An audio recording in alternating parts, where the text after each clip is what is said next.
Welcome to Directionally Correct, a People Analytics podcast with Cole and Scott, and today's guest, Yuyan Sun, Head of People Analytics and Systems at Motive. Hey, Directionally Correct fans. If you're looking to stay connected to the podcast, make sure to subscribe to our Substack newsletter, watch our videos on YouTube, or listen to the podcast on your app of choice. This podcast is dedicated to you to help educate and entertain you on how to effectively do people analytics. We are a listener-supported podcast, so please consider becoming a patron. If you'd like to support the podcast by becoming a patron, you can find a link to sign up in the show notes or at patron.podbean.com/directionallycorrect. Thanks for being a listener. All opinions are our own and do not reflect those of any other organization. You want to talk about not going to school to the third grade? Okay, yeah, that's fine. Well, what's that like? Are we starting? Are we ever This is it. started? This is a podcast. Is this a podcast? Oh, gosh. I intentionally wanted to make this one a little bit more relaxed and less structured. So, Okay, cool. well, I can start over if that helps. But Let's start over and get into the rhythm. Yeah. well, I that's the point. I kind of don't want to be in a rhythm. I want it to just feel natural because I feel like we had a really good conversation the other day. Yeah. And I was like, I wish the podcast was just this. Yeah. And so I was like, why don't we just make the podcast this? So Shouldn't I introduce myself to your audience and stuff? Okay. Nope. Unless you want to. No. Hey, this is Yuyan Sun. She's here. Welcome, Yuyan. I'm here. Okay. So let's talk about my untraditional education path. If you want, Yeah. or we can talk more. That's why I wanted to put a ball in your court. Yeah. Well, sure. I didn't go to school until third grade, and that was a great experience. I actually really liked it, having standard time of just not going to school. I really don't like school, and you know when I think about not having to go until I was 9 and practically spent 8 years of my life and just hanging around in a little village with my animals, my ducks, my chickens, my little friends who also don't go to school because their families never wanted to educate them, but my parents actually did, and we didn't really have, where I grew up was a kind of a little village in China, and we didn't have really good schools there. So my parents kind of wanted to hold me off and for a few years so that they could make enough money and moved me to a bigger city to get educated. So, and they wasn't able to do that until I was older. And then so when I did go to school, it was a big change for me because I went from living in a little village, isolated and not having any expectation to meet, and just get dropped into an environment where I think everyone was a lot more mature than me. It's already ingrained in them that there are certain rules that you have to follow. And, and then there's a certain kind of social ethique that you have to follow to make friends and, show up as this, respecting a respectful little person. And I just, all of it was very new to me. And I was constantly being challenged in my own worldview. Am I right? Am I wrong? How do I fit in this group? And being in China too, the country has a large population, so every class has about 60 kids. So it's a very large class, and then so for me to obviously if you had kids passing that age, is the class of 60 kids is a little society, and your kid learn about all of the ebbs and flows about living in a group, and and about little societal politics that you're in.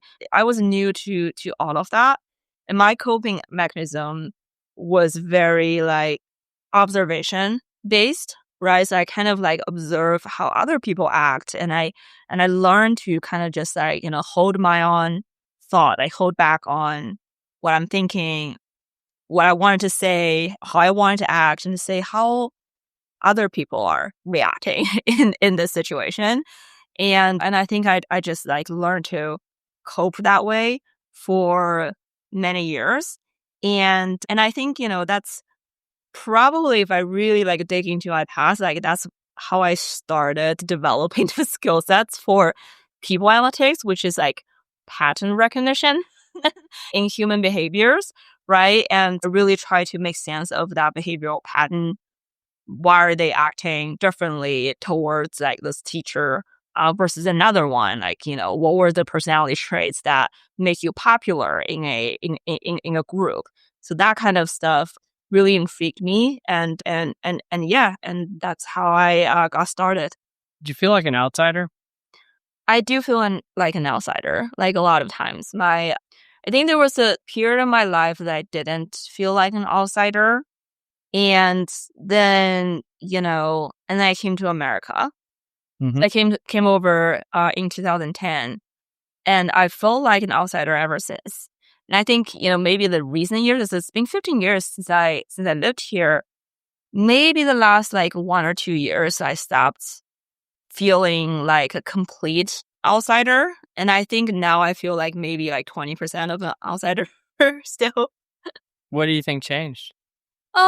Time had a big impact on it. I built my life here, and, I have a husband, I am married, I, worked in few organizations and made friends, and, I found my position in work, in society, I have networks, like that kind of stuff changed. I start to feel like, I think the supporting network for us humans, group animal, and it's having that kind of supporting network for any individual, I think is just very important.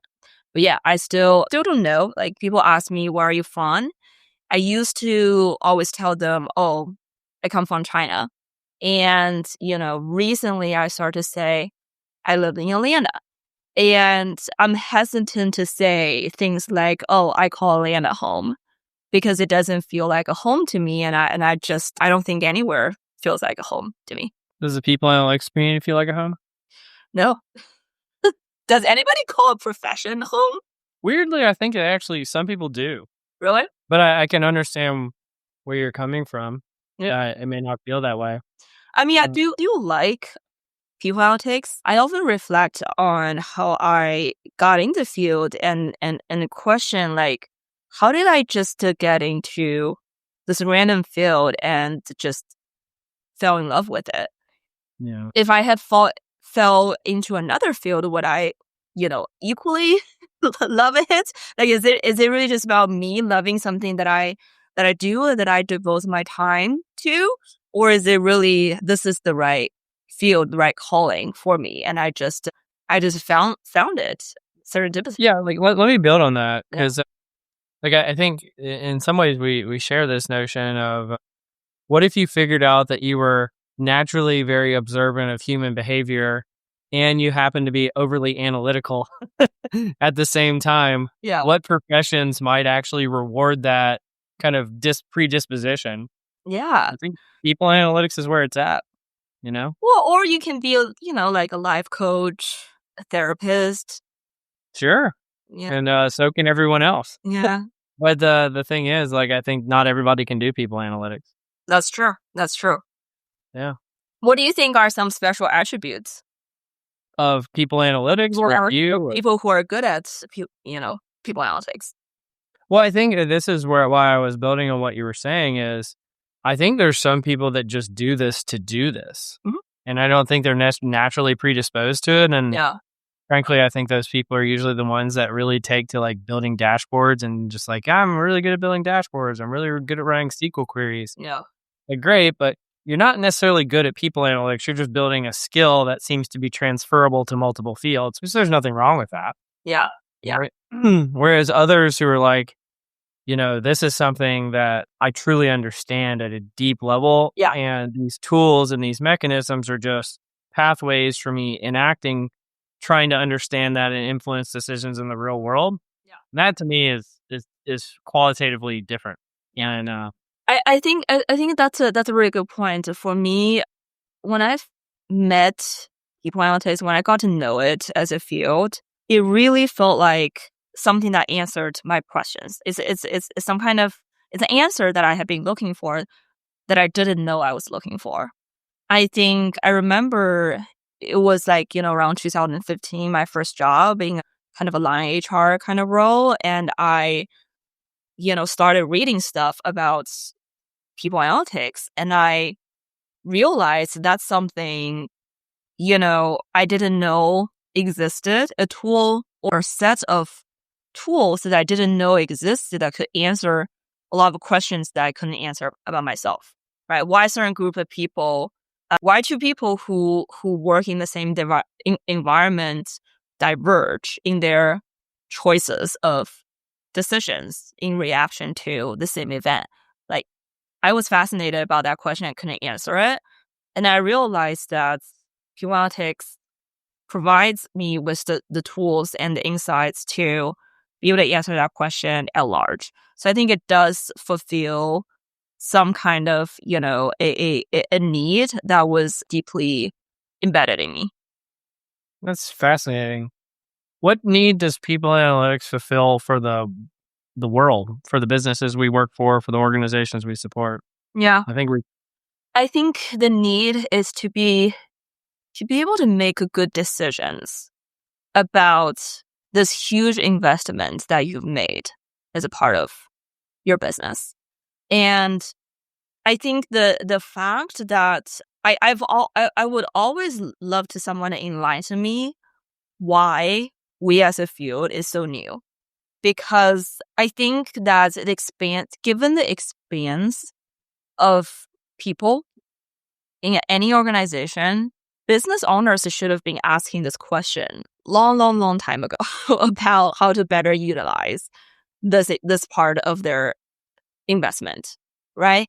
And I think there's a lot of the way that we've been utilizing humans there has a lot of assumptions built in it, right? There was a one time where we say, oh, we have to basically create organization is a machine, and every worker, every employee is a bolt in this machine, and we have to utilize that way. That means create a very very boxed in job description and provide you and make sure that we evaluate how employees hit every single checkbox, right? There used to be that one school of thought, and it has evolved from there. But I think that with people analytics, we've come to a stage where we now have the technology and data and insights that can provide businesses with that intelligence to make decisions about people.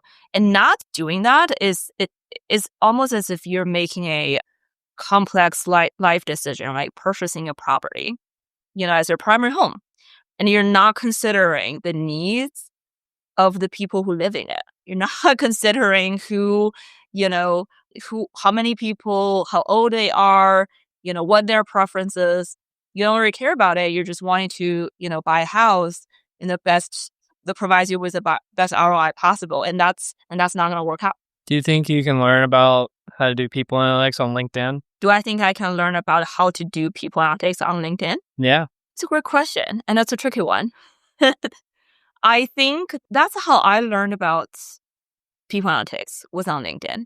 I think when I was writing my recent series analyzing the past 10 years of a trend history of people analytics, I said I've always utilized David Green's newsletter as my kind of one of the primary sources of learning, and I was very honest about that. I found David Green on LinkedIn many years ago, and I've used LinkedIn as a primary source of learning. I don't know so much about LinkedIn anymore. And, I think This kind of sucks, right? Yes, it sucks. I think that, I think I told you about this. There was one point of time very recently I wanted to build, reputation on LinkedIn. I wanted to get famous on LinkedIn. And I think you're one of the first people that I talked to. And then what I was concerned about then was like, I don't know if I should write. I don't know if I should pose myself as an expert in LinkedIn yet. I feel like, compared to you and David Green and, other giants in our industry, I'm so green. I'm so new. I don't know if I have anything to offer. And you're one of the people that encourage me, just like, just don't worry about what other people think. Just like, say what you want to say. And I started doing that. And very quickly, I started to realize I hate it. And I think the reason is because we live in an age where we mix credibility with publicity. Because I learned about people analytics or, really anything related to my professional growth. And I've always used LinkedIn as one of the primary resources as learning. I had this notion of like linking my own credibility with my exposure, with my visibility on LinkedIn. But when I started posting and I realized it's all about publicity, how do you structure a post in a way that the algorithm will push to more people? And that really just sucks. So yeah, like I will still continue to post in LinkedIn and probably just don't really care about the clicks and likes and stuff like that. But yeah, like I think the whole like social media algorithm on LinkedIn is really not rewarding the behaviors that are that are related to credibility anymore. And, for users, for the people who are still wanting to learn from LinkedIn, I think that is a bad news because the algorithm will push you content that are, kind of angled with emotions, angled with, feelings rather than kind of facts and science that things that you really need to know to be good at your jobs. Well, so we wrote the first part one of the evolution of people analytics over the last 10 years together, and then you completed the whole entire series. Why'd you do it, and what did you learn from that? So the reason why I did it are twofold. One, when I wrote it, it was the first decades that I have worked in this industry, and I kind of wanted to hold a little memorial for it. Well, totem. Yeah, exactly. And another reason was really because I wanted a side project for me to really be hands-on with LM and, prompt engineering. I use those skills at work, but I wanted a project where I can be like really dedicated with my time and just like experiment on LM. So, I thought that if you have you obviously have read the article, but for any audience, if you have read the article, with the approach we took is how we analyzed David Green's newsletter for the past 10 years, right? And basically fed all of that articles to AI, to LLM, and asked it to, analyze these articles and output trends of the industry based on, what has been discussed in David's newsletters. So that has been a really good use case for GenAI, I think. And I've learned a lot about this technology during this process. Any of it help you in your day job? Oh, absolutely. I think, prompt engineering is one great thing, right? I think that there are different schools of thoughts different schools of thoughts in that I have heard before I really approach this project. Some say that you can just like talk to Gen AI as if you are talking to a human, which I think it works to extent. And, another school of thought is that you really need to understand how the model is built and really give it like very clear instructions. What I have found, work really well is kind of a mix in between. I started to learn to use it as if this is a very kind of junior assistant that I have to provide structures and frameworks for, and just have it and give it flexibility within the framework that we set for it and ask it to be creative. So, and I think I used a technique that I didn't even know at the time I was doing it, which is called LM in the loop. Basically, you give your AI agent, instruction that is somewhat broad, right? And ask it to be creative, ask it to be flexible, and have it bring you answers back. And then you start to feed it frameworks. And with every iterations of your framework, you provide it with some kind of measuring mechanism. You can ask it to score itself, or you can provide that scoring. You can say, I give this answer like a 7 out of 10. Here is what you need to be 9 out of 10. And it'll give you a better answer. So you kind of, have this circular interaction going on. At the end of the day, it'll provide you an extremely well articulated answer. Oh yeah, that's like what Keiki and I were writing about recently. Yeah. That was interesting. What do you think about dashboards? I think a dashboard is going to die. Why are they going to die, and is that a good or a bad thing? First of all, I think it is a good thing. The reason why I think it is going to die is because with Gen AI, humans' expectation on how we retrieve information is going to fundamentally change. And it has already changed. I've built dashboards before, and lots of dashboards before, and most of my interactions with a stakeholder when I present that dashboard goes like this. Hey, here's a dashboard. And I'll walk them through all of the charts on these dashboards. And the stakeholder will say, well, can you filter on that thing, department or a job level? And I will go ahead and fiddle with those filters. And they'll say, well, okay, that's great to see. Can you turn that bar chart into a line chart so I can see what is the recent trend? And they'll ask a question like, oh, why is this person not showing up on this chart? And at the end, they're like, oh, okay, well, yeah, this is really great. I think for the next step, I just need this dashboard to have 4 other additional filters and, have like a line chart version of this bar chart, right? So most of my interactions are like this. And that conversation starts to really sound like a conversation you would have with ChatGPT in 2023, right? Now, when your stakeholders want to know about something about your organization, their first instinct is to go to a chatbot and be like, hey, what is the recent trend on attrition for, my sales group? And they're going to expect the Gen AI model to say, oh, I'm thinking about it. Here's a whole article about the recent attrition trend, right? Because that's how how people are processing information, how doing research now. And just like how, TikToks or short videos have shortened the attention span for entertainment.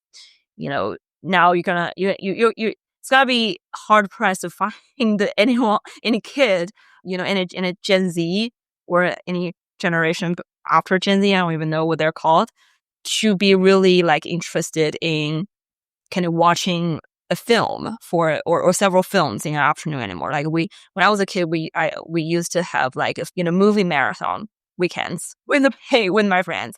I don't think you find any kids doing that these days because our attention span has really been shortened by short form videos, and Gen AI has really shortened the attention span for us to do research. I think you're not gonna find a lot of stakeholders who have the patience to wait for you to go back and fiddle with that dashboard and come back 3 days later and give them the answer that they asked 3 days ago. Today when I was using Gemini, and it took, I don't know, longer than usual, a minute to think about the answer. And I was like, is there something wrong with my network? Maybe I should just start a new chat with the bots because it's taking very long. So I think that is going to really challenge the use cases that we have for dashboards in, over the last decade in our industry. So let's say you have a free weekend right now. What movie are you doing a movie bender of, marathon? I'm not doing movie marathons anymore either. I have short attention spans. The only time I really hate is I'm not a very big fan of movies, and then the only time I really have like focused time, watching movies or, like really, really just, I think it's really just like watching movies is when I'm on flight. The only time I'm really watching movies are on flights anymore because, I get like undisrupted time and I've got nothing else to do and I'll just, watch a movie for 90 minutes. And in my spare time, I really don't do it anymore. So what parts of people analytics jobs exist 2 years from now, and what parts are AI doing or augmenting? I think the ones that are just about coding and like you said, just about, building dashboards are going to be replaced by AI. And I think Don't a lot of people in people analytics, that's what they do? yeah, and that's a scary thing. I think if you're one of those people and hear me say this, and I think it's very realistic. I spent a lot of time in my career building technical skills. I never learned to build a dashboard or learn to code when I was in school. So I learned all of those things while doing my job and used to pride myself in being able to build dashboards and write code. And I don't think I think the value of pure technical skills are going to reduce. You're still expected to learn how to code because if you know how to code, you are going to be better at prompt engineering with AI. It'll be faster for you to get the optimal answer from the GenAI models. However, if your entire skill set is just about, knowing the right syntax to write, knowing, the most optimized code structure, that part is definitely being, replaced by AI, I think. And another skill set that is being replaced by AI is what I think a lot of people call storytelling, but really is just interpreting the data, right? The sales department has a higher attrition level than the engineering department. Like that's something that you can read from a chart. And when I interview candidates for people analytics roles today, and I give them a storytelling assignment, that is still a lot of the answers that I'm getting back. And I'm sorry to say that is just totally something that I can just I can feed a chart to a GenAI model and have it interpreted back to me in a better way. I think that the requirement for storytelling is going to be so much more advanced than what we're teaching people analytics, like entry-level people analytics, professionals in school today. Who is Shane McCauley, and why is he the coolest person in people analytics that nobody knows about? Shane McCauley is my boss, and he used to be your boss as well. Well, I think I've told you why I think Shane is cool. I wanted to. Yeah, but I want the people to hear it. I don't want me to hear it. No, but I want to hear from you. Why do you think Shane is the coolest person in people analytics? I think it's because he was the most chill, down-to-earth person by orders of magnitude I'd ever met in this space. Like, if you and I have non-traditional backgrounds for people analytics, like he definitely has that, but he always had such a measured, insightful, but also like sort of like a hipster mixed with a surfer mixed with a guy who lives in Portland attitude to everything that was just so chill that, I don't know, might be the coolest guy I've ever worked for. So Yeah, a big fan of Shane. But what do you think? definitely agree. I think on top of what you said about Shane, what I love about him is that this guy really is doing HR because he loves it.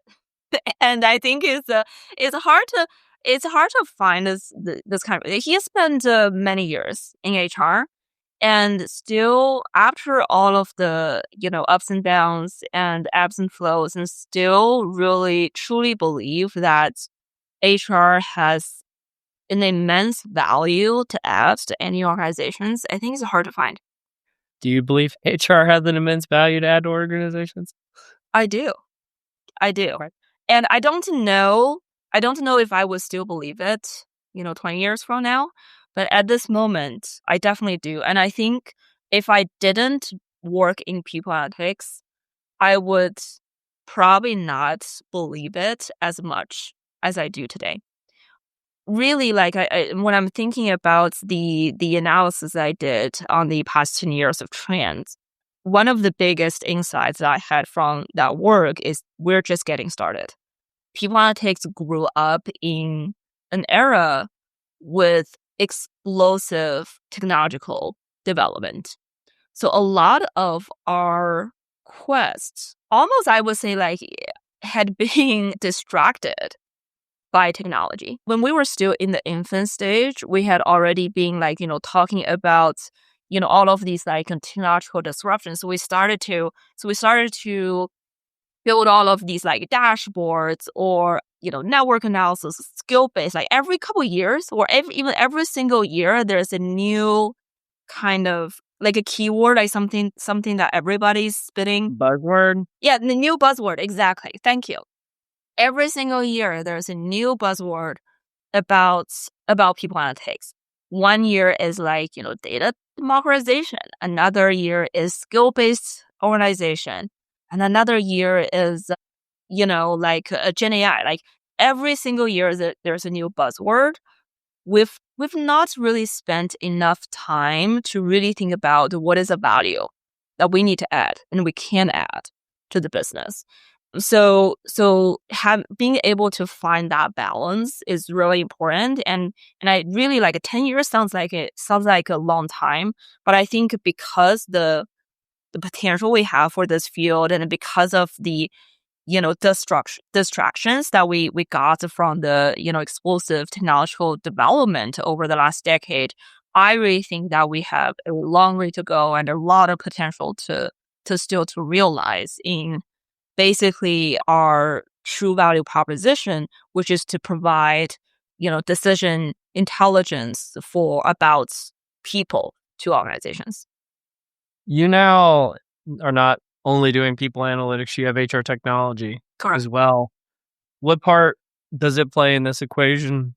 How does it influence people analytics? How is generative AI influencing it? How do you think about it?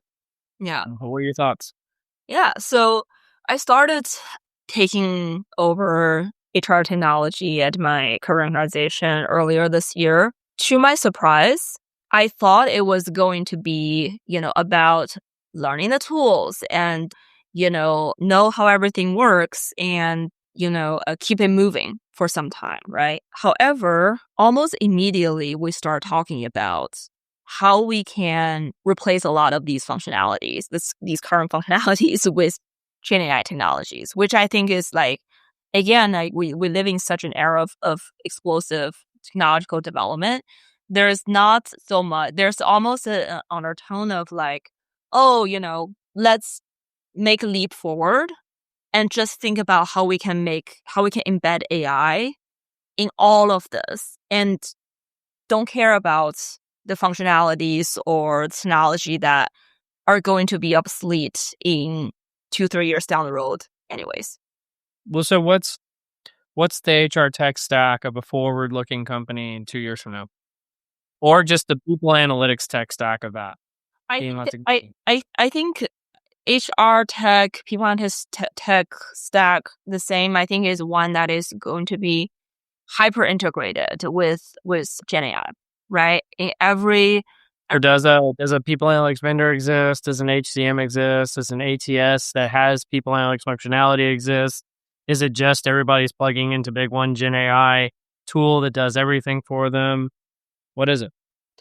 Well, I think in the short term, these vendors will still exist, but for users are going to have a way more integrated experiences. Very realistically, on the horizon is that, I think employees are going to interact with one point of contact, which is enterprise Gen AI agent, and having that agent working with a ton of other agents in the back end to process their requests, their questions. And I think that is a very realistic way of operation that we're going to see a few years from now. So it's just a GUI or a graphical user interface, and it's a bunch of data and a bunch of AI on top of that data. That is, yeah. That's it. Yeah. And I know It's DaaS, it's not SaaS, and it's a GUI. exactly. And I know quite a few organizations are already working towards that, including my own. Yeah. Creative destruction at its finest. Yeah. Where do we go from here? The only answer is up. That is a very Shane answer. Here, I'm definitely picking up the habit from. Yeah, there's definitely things I think about him to this day. He's a great dude. Well, you want to do some Cole's Corner? Yeah, sure. Let's hit it. Welcome to Cole's Corner. All right, let's do some rapid fire. Is it best to do people analytics at a big company, a small company / startup, or a consulting firm, and why? Mid-sized startups, Why? because that's where I am. Yeah, but you've been at big companies, you've been at consulting firms. I have been in big companies. I've been at consulting companies. I think it's really fun to be kind of the early member or even the founder of People Analytics in a mid-sized company. I think, and that's what I have been doing the last 5 years or so. And it's really cool because, in these organizations, when I joined them, we're all going through this like hyper growth phase. It's not about, there's not a lot of predecessing or rule books or playbooks that you can follow. It's really something that you're building things from the ground up. You're assessing all of the opportunities and directions that you can take, and you have to be assertive about the directions that you take, and really selling People Analytics to your stakeholders, making them realize that the value and the impact that you can create with the data and with the insights that we have. Over the past 5 years, I've had this conversation with many stakeholders and employees and leaders at my organizations, where they said, like, what is People Analytics? I've never heard of it. What do you do? And I start my sales pitch. It's like, this is what we do. Here are a few examples where we can add great values to your organization. I really enjoy that process. What's a place you've never been to that you'd most like to go, and why? Place I've never been to. There's a lot. Greenland? I don't know why it popped in my head. I think maybe it's because it was never on my radar as a place to go. And, earlier this year, because of the publicity it got, I was like, what is so good about that place? And I looked into it, and I was like, yeah, that was a lot of fun. It's a very different society. It's the one that, for the one that I live in today, I want to experience the difference. Yeah, I hear it's got a big ice sheet. I hear it has rare earth minerals, apparently. Yeah, apparently so. Highly valuable ones. It has a geostrategic importance in terms of where it sits with the ice melting in the Northern Ocean, and capital is there. And I think its largest city has less than 50,000 people. Yeah, I know. If it's so valuable, it must be worth visiting. Exactly. I feel like I heard a funny story that Greenland was called Greenland and Iceland was called Iceland to throw people off, because Iceland is actually a really desirable place and Greenland's really not. Yeah. In terms of like ancient sailors or something like that. Maybe You've heard of the same story. Yeah, I've never validated it. Yeah, it could be an old wives' tale. Who knows? But why do you do what you do? In terms of People Analytics? Or any of it. But yeah. Why do I do what I do? Well, that's a deep question, Cole. I think that I've actually spent quite a few years to try to answer that question myself as well.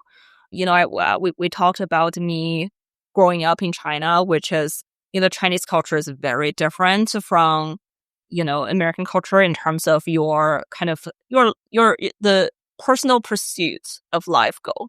right?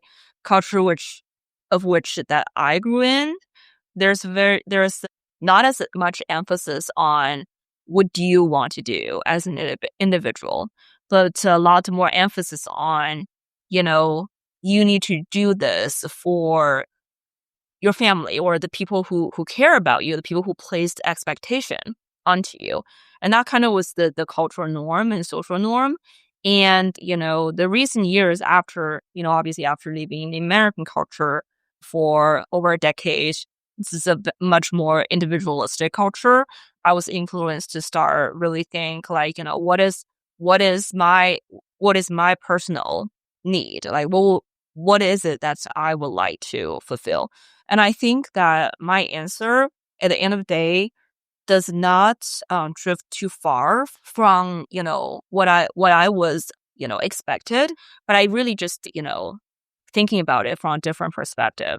I still do what I love to do because, I want to feel like a valuable person to the society, to the people I care about, and to the people who care about me. I got one big question for you. Sure. So it's a different kind of experience being a people analytics team of one. And there, I guess, are some famous stories of, VC, Silicon Valley types that are making wagers on when the first one-person billion-dollar company evaluation is going to happen. Sure. Organization. Yeah. When is the first one-person leading people analytics team going to exist? And what is going to have to happen to make that happen? I mean, I think it already exists today. I think that, generally, and I don't have data to support it. You probably have data from your partnership, your work. My assumption is that the size of people analytics teams, or really like any team, is reducing. And, analytics in general is being disrupted by AI, as in that there's a lot of vendors, a lot of technologies have done, the work that used to take many analysts, data engineers to do.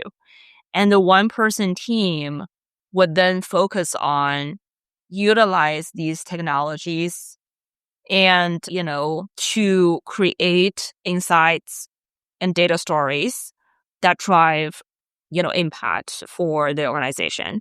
And again, I don't have data for it, but I do believe that kind of team exists already. You want to do some what am I reading? Sure. All right. So the first article I've got, frequent mention on the podcast. I haven't covered him much lately. Ethan Mullick, citing some research about how today's AIs are already hyper persuasive. And he's talking about this controversial study that was done on Reddit users without their knowledge. Yeah. That showed that LLMs are actually able to be superhuman in their persuasive ability beyond what humans could do in terms of trying to persuade Reddit users to change their beliefs. And I don't know. I wrote about this in one of my paywalled articles. I'm not going to talk about what I talked about there, but what did you think about this study and about its implications for what's going on right now? I think it's highly believable. I mean, the thing about it is that you can ask AI to persuade you either way. Like I think I've early on, I think this like very early 2023 when ChatGPT first came out, I had a little debate with it, about my pursuit of LinkedIn popularity. And, I was like, give me reasons why I should do this and give me reasons why I should not do this. And it gave me profounding reasons either way. So I end up determining it's not valuable, which is why I still continue to seek human advices from people like yourself, which I tend to, at the time to believe more. And I think now knowing how LM works, I think I've drifted away from seeking opinions from it because I believe that, Jane, I don't really have opinions. It is still a summarization of everyone else's opinion in the world online. And I would seek, advices and suggestions from real humans that I know in life who I already trust. So who do you trust? Well, I trust you. I trust Shane. Yeah, Shane's a good one. Yeah. So he'll definitely give you some the advice that not everybody else will give too, which is good. Let me hit you with the next article. So we had Mark Efron on the podcast a while back. This is some research that was done by his company called the Talent Strategy Group, where they looked at Fortune 50 chief human resource officers or chief people officers, depending on what the company called them, and just kind of did a little study of them demographically to understand, what leads somebody to the C-suite of HR. Mhm. And what they found was 79% of them are female, 60% of them are appointed via internal succession, i.e. they came from within HR. 27% of them served as a previous CHRO, chief people officer. So presumably they served at some other company and then moved to that company. Yeah. The average incumbent tenure was 5.2 years.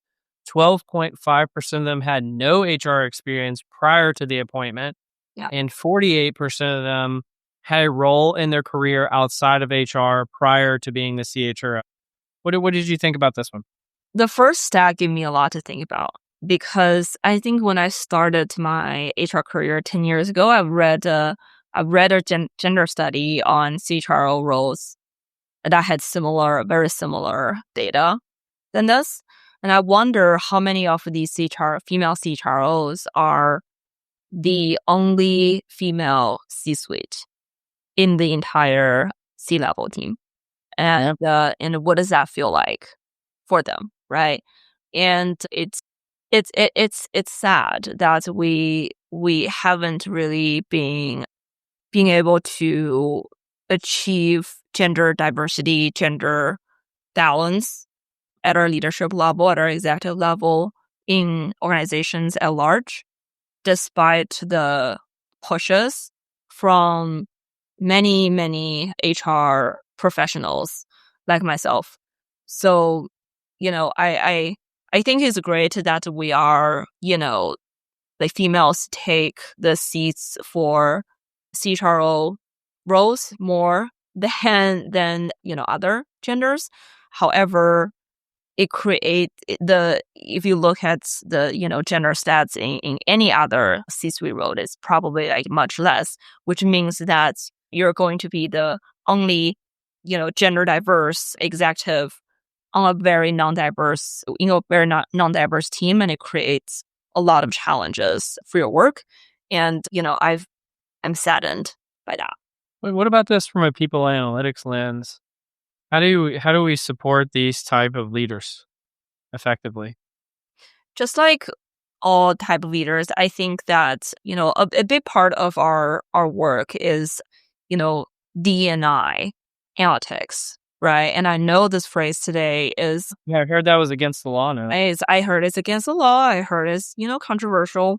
At least I don't care what we do. I don't care if we call it something else, just to get through the red tape.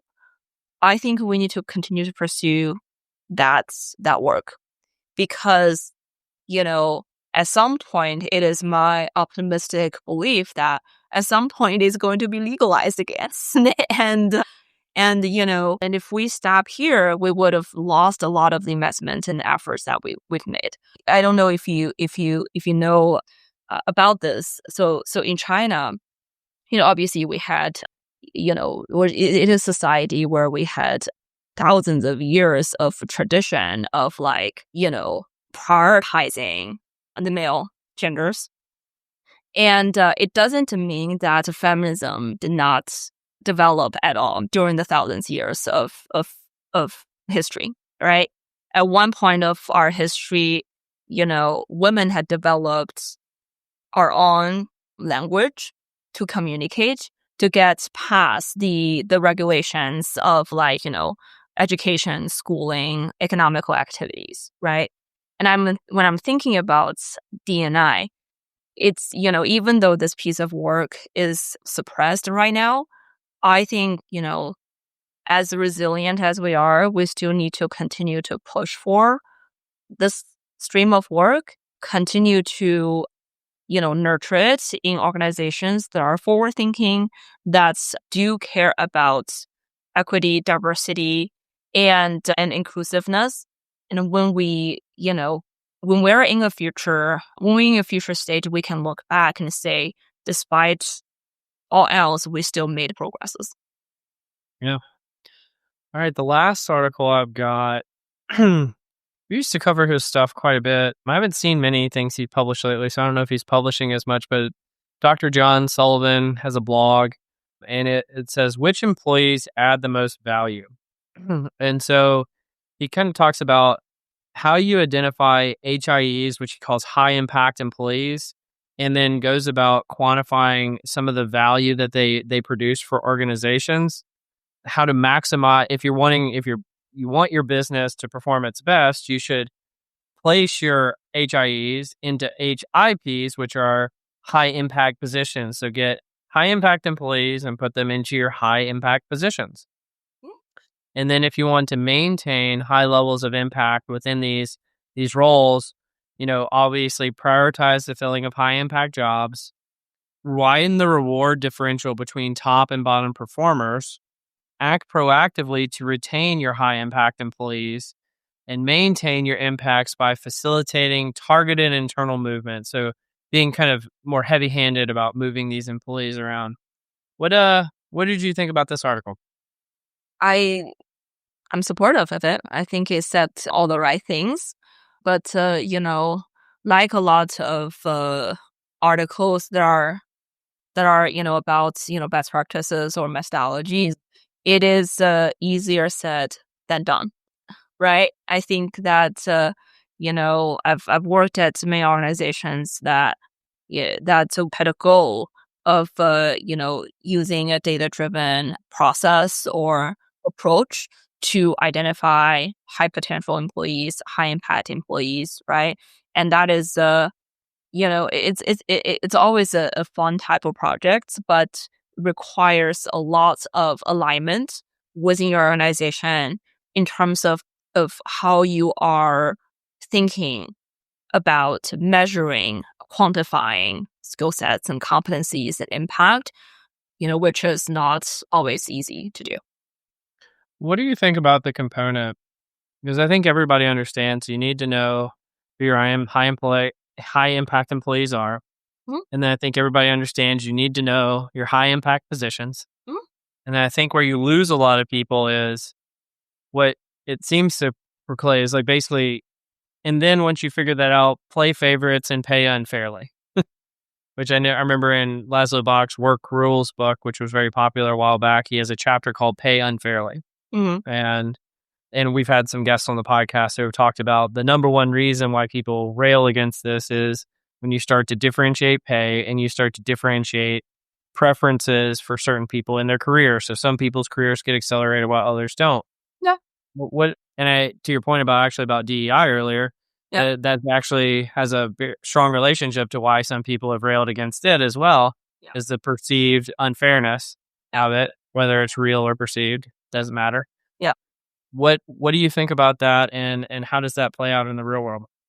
I think that, organizations are always going to reward employees who created more values for the organization, right? Like that's just how the capitalistic world works.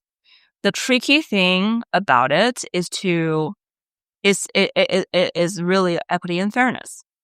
And I think you mentioned that. How do we take the biases, the favorism from this process? I think it's incredibly hard to achieve, and I think data can play a huge role in that. But if you really want to achieve that perfect state of complete fairness, complete equity, you need to have really good data. You need to have really good, modeling. You need to have really good insights.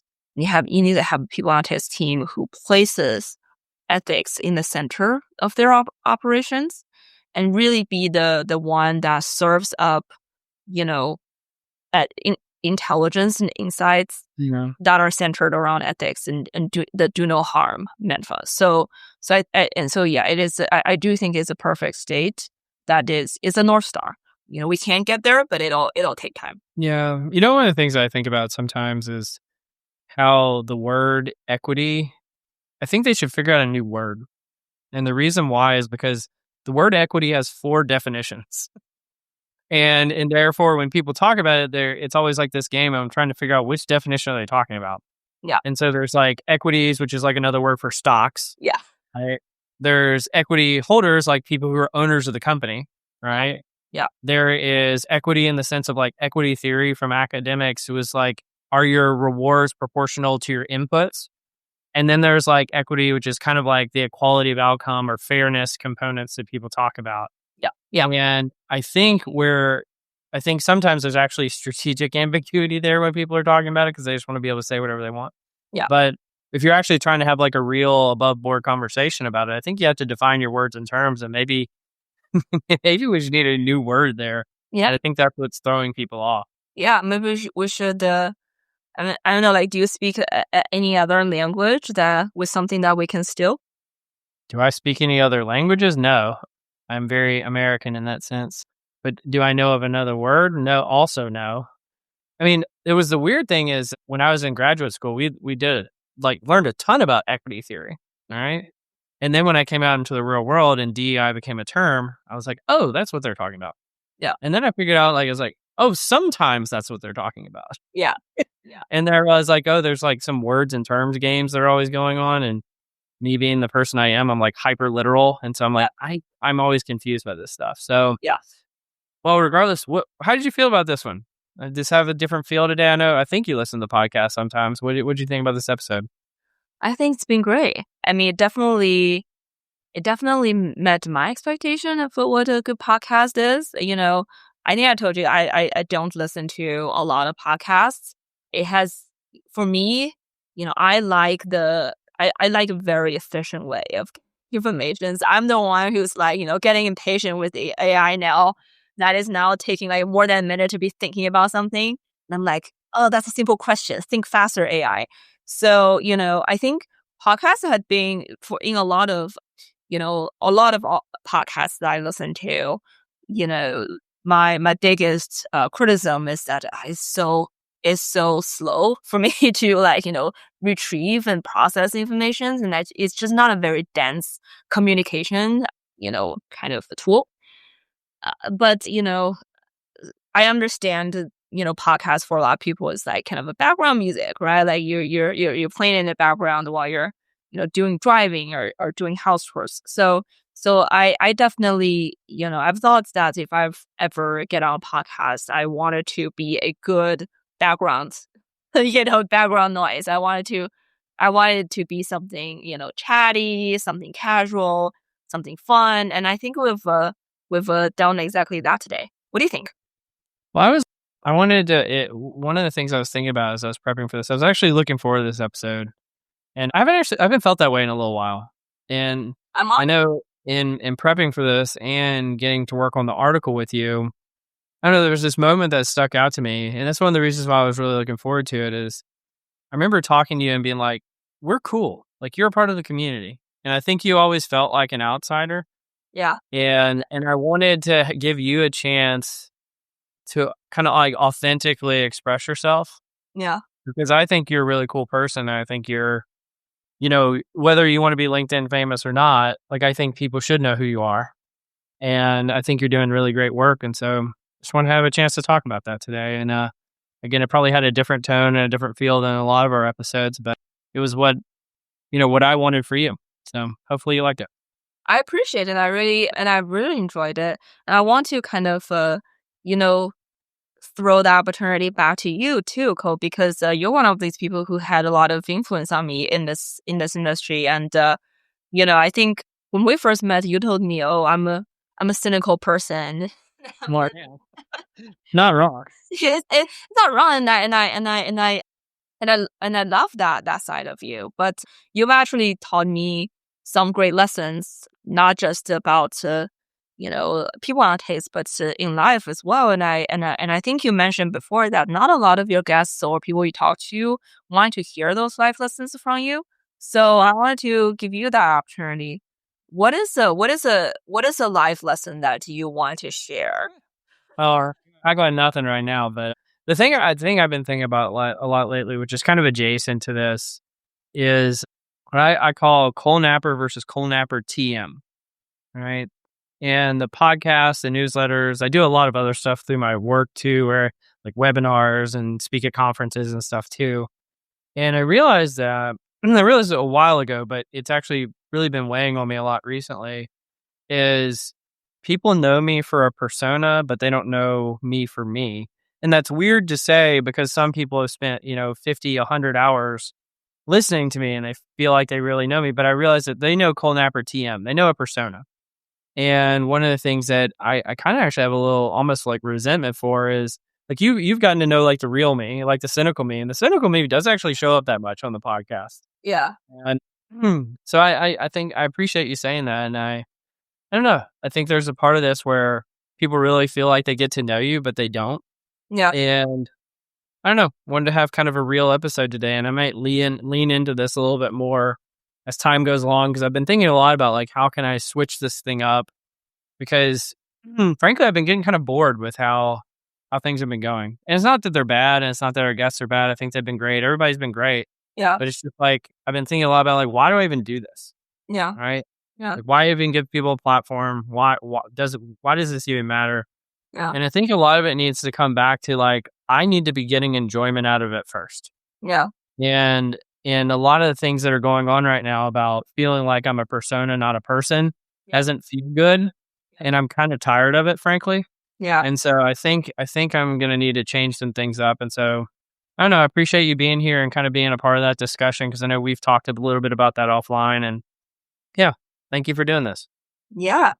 My pleasure. Anywhere people can find you, Yuyan? Any CDs, mixtapes you're selling? Anything cool that people need to check out? Yeah, definitely find me on LinkedIn. Even though I'm not going to post every day or try to be LinkedIn famous anymore, I'm going to be more authentic in what I'm posting. So, follow me on LinkedIn, check out my posts from time to time. You might like them. And I've started recently a blog, a newsletter called Amazing Works. So, again, not going to post a lot, but trying to have like authentic voices in everything I write. Yeah. Well, check out that series on Yuyan's blog. It's on Substack. And yeah, she's fantastic. Well, so you've been listening to Directionally Correct, a People Analytics podcast with Cole and Scott. And today's guest, Yuyan Sun. Good to be here, Yuyan. Thank you. It's my pleasure.